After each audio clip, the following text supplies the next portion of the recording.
Hello everyone, welcome to my channel. నేను upload చేస్తున్న వీడియోలన్నీ చూస్తున్న వాళ్ళందరికీ చాలా చాలా థ్యాంక్స్ అండి. ఇలానే సపోర్ట్ చేస్తూ ఉండండి. ఇంకా మంచి మంచి వీడియోస్తో మీ ముందుకు వస్తా. ఇప్పుడు నేను చేయబోతున్న రెసిపీ రాగి పుట్టు. ఎలా చేస్తున్నానో చూసిద్దాం రండి.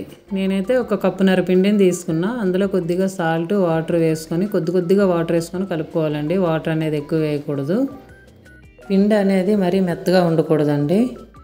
మనం వాటర్ వేసుకొని కలుపుకున్న పిండి ఇలా ఉండ చుట్టితే ఉండాయి మళ్ళీ అది విచ్చుకునేటట్టు ఉండాలి. అలా కలుపుకోవాలి.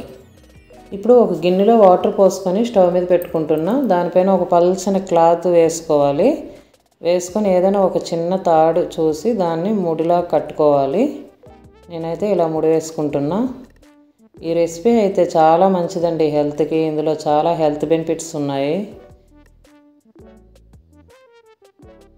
మనం కలుపుకుంటున్న పిండిని దీనిపైన అలా సరి చేసుకొని సర్దుకోవాలండి. వేసుకోవాలి కొద్దిగా వేసుకొని ఇది మొత్తం ఆవిరి మీదనే ఉడుకుతుంది. ఆవిరి మీదే ఉడుకుతుంది కాబట్టి చాలా మంచిదండి హెల్త్కి. మనం వేసిన ఆ క్లాత్ని 4 వైపులా ఇలా కవర్ చేసుకుంటూ మొత్తం కవర్ అయ్యేటట్టు అదే క్లాత్ని వేసుకోవాలి. వేసుకొని దానిపైన ఒక మూత పెట్టి ఉడికించుకోవాలి. ఒక 10 నిమిషాలు అయిన తర్వాత మూత తీసి ఒకసారి చూసుకోవాలండి. చూసారా ఆవిరికి ఎలా ఉడుకుతుందో? మొత్తం అంతా ఆవిరికి ఉడుకుతుందండి. ఇంకొంచెం ఒక 10 నిమిషాలు అయితే ఉడకాలి.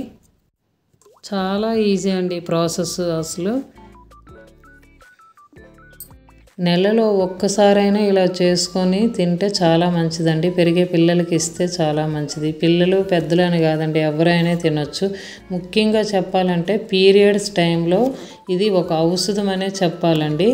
ఎందుకంటే ఆ టైంలో చాలామంది లేడీస్కి పొట్టలో పెయిను, బ్యాక్ పెయిన్తో చాలా ఇదవుతుంటారు అన్నమాట, ఇబ్బంది పడుతుంటారు. అది తట్టుకోలేక ట్యాబ్లెట్స్ కూడా వేసేస్తుంటారు. ట్యాబ్లెట్స్ వేస్తే సైడ్ ఎఫెక్ట్స్ అనేవి ఉంటాయి.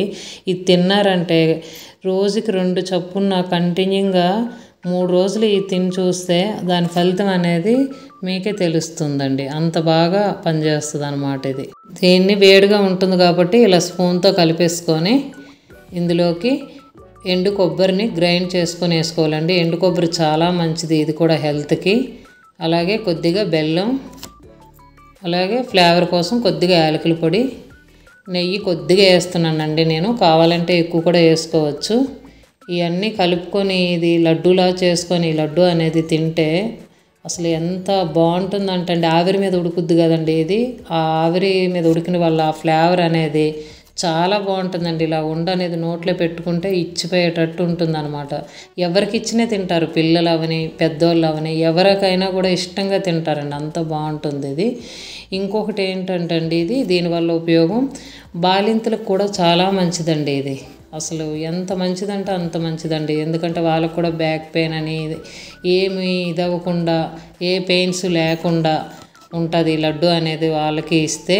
కానీ బాలింతలకు ఇచ్చేటప్పుడు ఏంటంటే కొబ్బరి అనేది స్కిప్ చేసేసుకొని పచ్చి పప్పాయిని తురిమేసుకొని పిండిలో ఫస్టే పిండి కలిపినప్పుడు పిండిలో వేసుకొని సేమ్ ప్రాసెస్ అండి. ఆవిరి మీద ఉడికించుకొని అన్నీ బెల్లం, యాలకుల పొడి అన్నీ మనం వేసిన అన్నీ ఇలానే నెయ్యి వేసి వాళ్ళకి రోజుకు ఒక లడ్డు లెక్క బాలింతలకి ఇస్తే అండి పాలు అనేవి పుష్కలంగా ఉంటుందండి పిల్లలకి. అంత మంచిది, అంత మంచి బెనిఫిట్స్ ఉన్నాయండి ఇందులోని. కాబట్టి మీరు కూడా ఈ రెసిపీని ట్రై చేసి ఎలా ఉన్నదనేది చెప్పండి.